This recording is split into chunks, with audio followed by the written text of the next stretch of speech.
ويا مساء الفل، عاملين ايه يا حبايبي؟ وحشتوني قوي قوي يا بنات. ازيكم؟ عاملين ايه؟ يا رب تكونوا بخير.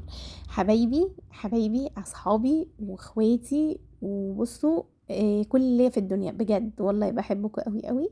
وحشتوني الفيديو اللي فات. وحياة ربنا يعني كده عارفين انتوا التقصير جاي منين، من الكسل والخمول والرخامة. بس ان شاء الله باذن الله ربنا يقوينا يعني ويساعدنا، وان شاء الله اعمل لكم فيديوهات حلوه. المهم عاملين ايه؟ يا رب تكونوا بخير. وحشتوني قوي قوي من الفيديو اللي فات. وعايزه اقول لكم كميه كسل الايام اللي فاتت، مش عايزه اقول لكم ومين زيي بقى. يعني انا عايزه اعرف مين زيي، مين كل سنه قبل رمضان باسبوعين 3 يبقى متخيل نفسه شخص تاني. انا والله عايزه يعني اقول لكم ان انا كل سنه، يعني على ده الحال، كل سنه قبل رمضان كده اسبوع بقى اسبوعين، يعني تخطيط من نار، تخطيط من نار. والله ببقى متخيله ان انا هبقى شخص تاني. يعني اللي هو فاهمين، هقوم الفجر ابقى مبتسمه وبضحك، مش نعسانه على نفسي، وهختم القران مرتين 3، وهعمل الاكل من غير ما اتعصب، وهقعد مع البنات ونحكي عن حاجات كتير قوي، وهكون هاديه وصابره، واكون في روحانيات كده حلوه. وبعدين يا بنات، خير اللهم جعله خير طبعا، يعني خير اللهم جعله خير. بعد ما رمضان يدخل علينا اول يومين طايره من الفرح، مفيش بعد كده فرح. تالت يوم ورابع يوم تعب بقى، ابتدينا ايه الارهاق على بسيط. بعدين رابع يوم وخامس يوم عصبيه، وبعدين السادس والسابع ومش عارف ايه تعب بقى وقريفه وصداع. وساعات بقى بيجي الاحباط. يا سلام، يا سلام على الاحباط، يا سلام على حته فقدان الشغف دي. يعني الشغف دي حاجة كده صغننة كده، مش عارفة ازاي احنا لما بنفقدها بتبقى الدنيا سودة بقى، مش عايزة اعمل حاجة. يعني ابص مثلا على الجدول اللي انا كنت عاملاه قبل رمضان، انا بكلمكم بصراحة اهو. لما ببقى كده بكلمكم بصراحة، لما ببقى بكلمكم بصراحة. اقعد ابص بقى على الجدول اللي انا كنت عاملاه قبل رمضان، واقعد اضحك كده ضحكة ايه، عارفين الضحكة الصفرة دي؟ واللي هو يعني نفسي بتقول لنفسي، هو انت كنت فاكرة نفسك مين؟ فين بقى الختمة مرة واتنين وتلاتة؟ وفين قيام الليل الطويل بالساعات؟ وفين الصبر اللي انتي كنتي بصي خلاص مش هزعق ومش هتعصب ولاقي نفسي زعلانة، واقول لا لا لا لا, لا انا اقل من الصورة اللي انا رسمتها لنفسي قوي قوي. هو بس مش المشكلة يعني هنا في رمضان نفسه، لا، هو المشكلة في الصورة اللي احنا بنرسمها لنفسنا، فاهمة؟ اللي بتحطيها في دماغك عن نفسك. بندخل رمضان، انا عن نفسي ببقى داخله رمضان وحاسه ان انا هبقى نسخه مثاليه، فاهمه؟ وبنسى تماما ان انا وان انا هتعب، وان انا هجوع، وان انا هنام متاخر، وان انا عندي اطفال، وعندنا وعندنا مدارس، وعندنا ضغوطات، وعندنا نفسيه طالعه ونازله. ف مش عارفه احنا بنعمل ليه كده بجد. يمكن اكتر حاجه بتهون عليا بنات وحياة ربنا، ان انا لما بوصل المرحله دي، على فكره مرحله الفطور او مرحله اللي تحس ان انتي كنتي مثلا بطاقه 100% وابتدت تنزل لحد 70%. انا بتكلم هنا عن كل حاجه، فاهمه؟ انك بتحس نفسك ان انتي حتى العباده بتبقى تقيله عليكي. فدي اسمها مرحله فطور، بعد ما كنتي بتعمليها احلى حاجه واحسن حاجه. ويمكن ده الغلط، ان احنا بنبدا باقصى ما عندنا، فاهمه؟ اقصى حاجه عندك، اعلى حاجه عندك، اعلى ليفل عندك. فتيجي بعد شويه طبيعي بتنزلي، لان خلاص انت تعبتي، في ارهاق في الموضوع. فهو بننسى تقريبا والله، او بنبقى مبسوطين زياده عن اللزوم. ففي مرحله الفطور دي، مرحله الفطور دي موجوده عند كل الناس، وعند كل الستات، وعند كل الرجاله، وكل الناس عادي خالص على فكره، وفي رمضان او غير رمضان. ف يمكن احسن حاجه بتهون عليا، او مثلا ابقى واقفه مثلا في المطبخ واقول يا ده انا مش عارف ايه النهارده غير امبارح، النهارده اقل من اول امبارح، ما قريتش مثلا قرآن كتير، ما خلصتش الجزء اللي عليا النهارده، ما مش عارف ما عملتش ايه، ما ذكرتش ربنا عدد الذكر اللي انا محدداه في الورد بتاعي. بلاقي نفسي اللي هو ايه، زعلت كده واتضايقت. الاقي لكم بقى ايه يا بنات؟ ما هو ربنا بيبعت لنا كده رسائل حقيقي في صورة اي حاجة بتسمعيها، وتسمعيها غصب عنك، يعني تلفزيون جنبك شغال، موبايلك انتي مشغلاه بتعملي حاجة فبتسمعيه، حد بيتكلم جنبك في موضوع مع حد تاني وتلاقي رسالة، نفسها رسالة كده تحسي نفسك ان انتي جايلك انتي الرسالة دي. فانا ما كنت واقفة بقى اللي هو امبارح، عايزة اقول لكم ان انا بقالي يعني الاسبوع اللي فات ده، مش الاسبوع كله يعني، هو مثلا 4 أو 5 أيام، اسبوع يعني يعتبر اسبوع من بداية ما نزلت اشتري لبس البنات، وانا تقريبا بنزل كل يوم، فقصرت كتير قوي بصراحة. برجع تعبانة طبعا، فبنام، فبقول ان انا ايه، اقوم بظبط المنبه قبل مثلا ايه، اروح ظابطه المنبه قبل السحور، واقوم مثلا بدل ما كنت انا بقيم الليل مثلا ساعة وساعة ونص، لا اللي هو تلت ساعة اصلي وبخلص الورد وكل حاجة، بس مش براحتي زي ما كنت الاول. ليه؟ لان نتيجة ان انا كنت مثلا مشغولة الايام اللي فاتت، بنزل لبس البنات وبعدين مش عارف ايه، اشتريت حاجه طلعت قصيره فبرجعها، اشتريت حاجه طلعت كبيره فبرجعها، وانا من النوع اللي ما بهداش، يعني لازم اعمل حاجه في وقتها. يعني انا مثلا مش عارفه الراجل، يعني مثلا اي محل، المحلات كلها في تبديل واسترجاع من مده 14 يوم وفي كمان 30 يوم، فهل ان انا ملزمه ان انا انزل تاني يوم علشان ارجع الحاجه؟ انا كده، انا دماغي هي كده، مش ارتاح مثلا واقول بنزل يوم تاني وانا لسه قدام 14 يوم، لا ما بعرفش اعمل كده خالص. ف فاللي هو ايه يعني، فكان ارهاق عليا، كام يوم ارهاق، فقصرت جدا. وبعد ما الواحد بيقصر بيحس بقى بفتور، اللي هو طب ما انا ما عملتش كذا، طب ما انا مش عارف ايه، الشيطان هنا بقى يبدأ يلعب في دماغك. فانا وانا واقفه في المطبخ زي ما بقول لكم، وكنت مشغله برنامج اسمه على المغرب، حلو جدا جدا، انا ازاي نسيت اقول لكم عليه في الفيديوهات اللي فاتت، والله العظيم مش عارفه اقول لكم ايه. برنامج على المغرب ده بيتعمل كل سنه لتلاتة من اهم الناس اللي بسمعهم وبحبهم جدا جدا جدا، وبحب اسمعهم وهم بيتكلموا، وبصراحه بيوصلوا المعلومه بطريقه مختلفه عن كل الشيوخ اللي انا بسمعها، كل واحد ليه طريقته وكل واحد ليه اسلوبه. فالبرنامج ده حلو جدا للبنات اللي هي بتحس شوية بتنفر مثلا من الشيوخ اللي بيتكلموا دايركت كده، والنصايح 1 و2 و3 واعملي وما تعمليش، فالناس دي بتحكي كأنهم بيحكوا مع نفسهم. فالبرنامج موجود على اليوتيوب، اسمه على المغرب، دكتور محمد الغليظ وأمير منير الداعية الإسلامية وياسر ممدوح، ده من أكتر الشباب اللي بسم الله ما شاء الله ربنا يكرمه ويزيده. التلاتة دول بيعملوا برنامج على المغرب ده كل سنة، تمام. فهو المغرب ده اسمه كده على المغرب، ابحثي عنه على اليوتيوب. المهم يا بنات، فكانوا بيحكوا كل مرة بيحكوا قصة عن الصحابة ايام الرسول عليه الصلاة والسلام، عشان يوصلوا للناس قد ايه الناس دي كانت بتتعب، وقد ايه الناس دي كانت بتضحي، وقد ايه ناخد منها عبرة وناخد منها سنة، فاهمين؟ ف... فهو بيحكوا بيقولوا، كانوا بيحكوا القصة عن سيدنا عمر بن الخطاب رضي الله عنه.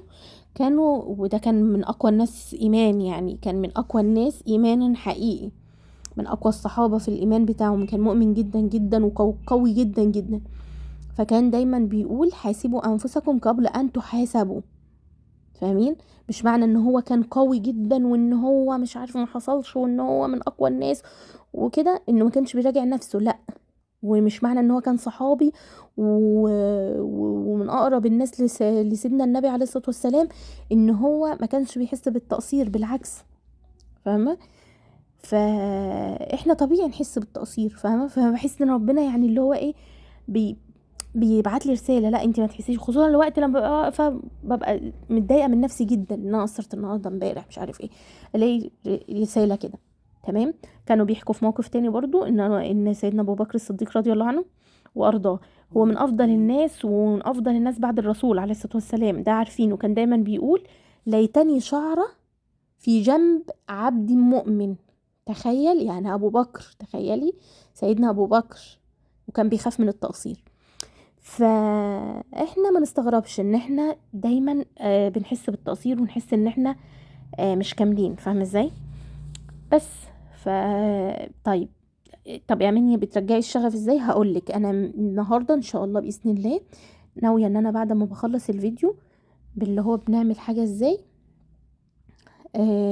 ما بعاقبش نفسي خالص، وخلاص بقى احساس بالتقصير خلاص، احساس بالذنب خلاص، وبنستعيذ من الشيطان، وخلاص وقعتي في يوم مثلا، خلاص يعني مش جلد ذات، خلاص هو يوم راحة مش مشكلة.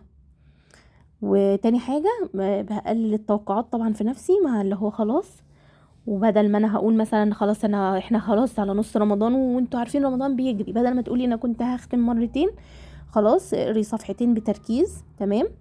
الايام اللي جايه ايام طبعا مخبوزات العيد ولبس العيد ومش عارف، الامهات بتبقى مطحونه حرفيا. بدل ما تقومي ساعه الليل وصلي ركعتين بس يكونوا بذمه وضمير، واعملي عباده بتحبيها مش مفروضه عليكي. يعني في ناس بتحب القرآن، اقري قرآن كتير قوي. في ناس بتحب الذكر، اذكري الله. في ناس بتحب الصدقة. في ناس بتحب الدعاء ده لوحده عبادة. في ناس بتحب الدعاء وهي لوحدها تدعي للناس وتدعي لنفسها وتدعي لحبايبها. فهو الشغف مش هيجي يعني مش زرار كده هندوس عليه هيجي، لا بالعكس، انت بس ايه، ارجعي لربنا وصلي ركعتين كده النهارده. لو انت فاقده الشغف زي حلقتي، اسمعي الفيديو وقومي، يعني قولي لربنا انا تعبانه والله ومحبطه بس مش عايزه ابعد عنك. هتحسي بحاجه كده اوقات والله بتلين جوانا، حاجه كده بتلين. هي مش معجزه بس بيبقى هدوء معين. وبنفتكر بقى ان هو يعني رمضان مش عايزنا مثاليين، بس احنا اللي بنبقى يعني احنا اللي بنبقى يعني ضاغطين على نفسنا قوي قوي. انا عارفه والله انا عارفه يعني. بس يعني بصوا بقى، ايلا كانت مصممه ان هي توريكم اللعبه بتاعتها، مصممه ان انا احطها وعارفه ان دي كاميرا وبتصور وعارفه كل حاجه. فطول ما انت ماشيه ناحيه ربنا حتى لو بخطوه صغيره، ده انا اتعلمته بصراحه، حتى لو بخطوه صغيره، خطوه فوق خطوه فوق خطوه، هتلاقي نفسك انت في الطريق، فاهمه؟ يعني ان شاء الله في الطريق. لو اليوم كان صعب، خلاص مش نهايه رمضان، يعني هو رب رمضان رب كل الايام. احنا بس في رمضان بنحس ان احنا عايزين نغسل نفسنا من ذنوبنا ونغسل نفسنا من كل الخطايا اللي فينا مرة واحدة. وده طبعا يعني بيبقى حلو والله، بس انا زي ما قلت لكم، لما بتبداي على اقصى درجة عندك بتيجي في النص وبنقع، بنسقط، فاهمة؟ بس بقى يعني، ويمكن اجمل حاجة تعمليها السنة دي معايا ان احنا نرجع نبتسم كده في نص التعب، ونرجع نقول ان شاء الله لسه في يعني فرصة. طول ما في رمضان لسه ايام في فرصة، فاهمين يا بنات؟ ولو انتي مثلا يعني زي ما بقولك كده بدأتي رمضان زي حالتي كده بشغف كبير قوي وبتاع، وخدتي جزء كبير من العبادة، حط في ميزان حسناتك، وكملي بقى، كملي بس ما تقفيش، يعني كملي حتى لو بحاجات صغيرة، فاهمة ازاي؟ بس يا بنات المهم بقى، انا النهارده بعد ما بخلص الفيديو بكلم، بس هو الفيديوهات عموما يعني انا بحب اتكلم معاكم، فاهمين؟ يعني مثلا مش اغلب الفيديوهات بحب اتكلم اقول لكم انا بعمل ايه، هي يعني هي الصوره شارحه نفسها.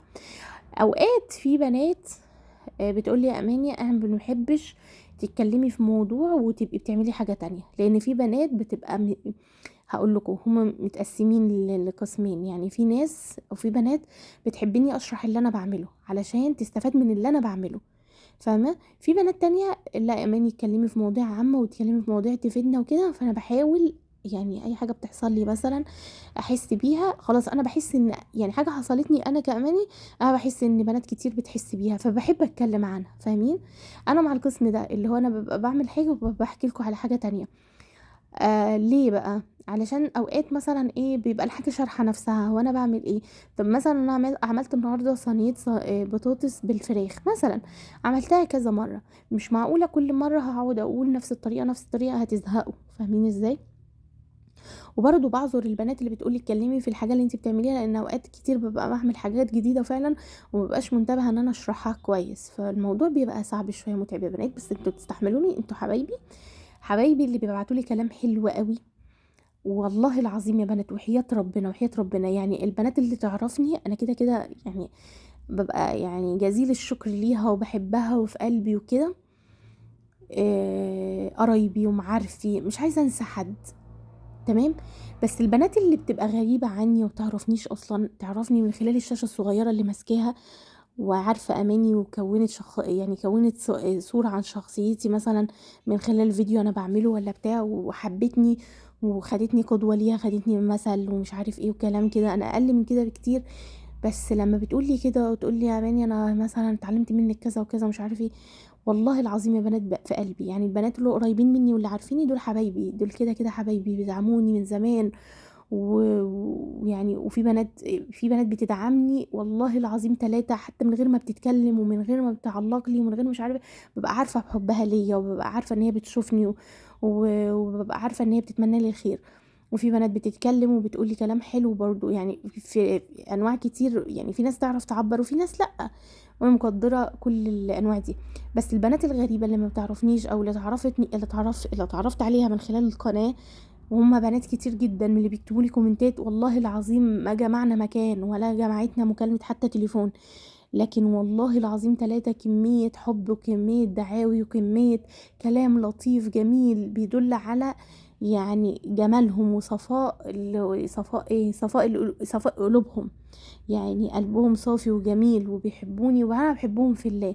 دول البنات اللي فعلا انا يعني ببقى شايله مسؤوليه كبيره قوي من ناحيتهم. آه لما بقول الكلمة ببقى عايزة اتحرى فيها الصدق، يعني اتحرى فيها ان انا ابقى فعلا عملت كده او بعمل حاجة لازم ابقى انا مثلا ايه مصدقة اللي انا بقوله، علشان لما حد يتبعني في الكلام او يصدقني في الكلام او يقلدني في حاجة او بتاع، ما يتأذيش او ما اعملش حاجة وانا ما مش راضية عنها او مش مقتنعة بيها، وحد يجي يقلدني على اساس ان هو متابعني وبيحبني فيتأذي من الموضوع ده، فانا اشيل ذنبه يعني، غير الذنب وغير اي حاجه. لا يعني انا خلاص، انا في بنات انا حاسه ان انا يعني خلاص مسؤوله، ما اقدرش اطلع اقول لكم اي معلومه كده، ما اقدرش اطلع اقول لكم اي مثلا وصفه تبقى مش صادقه معايا واطلع اقول لكم عليها فانتوا تعملوها تقولوا لا ده اماني دي كدابه دي مش عارف ايه، فاهمين؟ ما اقدرش اطلع اقول لكم على حاجه حلوه وهي مش حلوه وهكذا. والله العظيم عايزاكم تبقوا متاكدين ان انا بحبكم قوي قوي، غريب وقريب وحياه ربنا. ربنا يخليكم ليا، وان شاء الله اشوفكم على فيديو جديد وتصبحوا على الف خير. باي باي.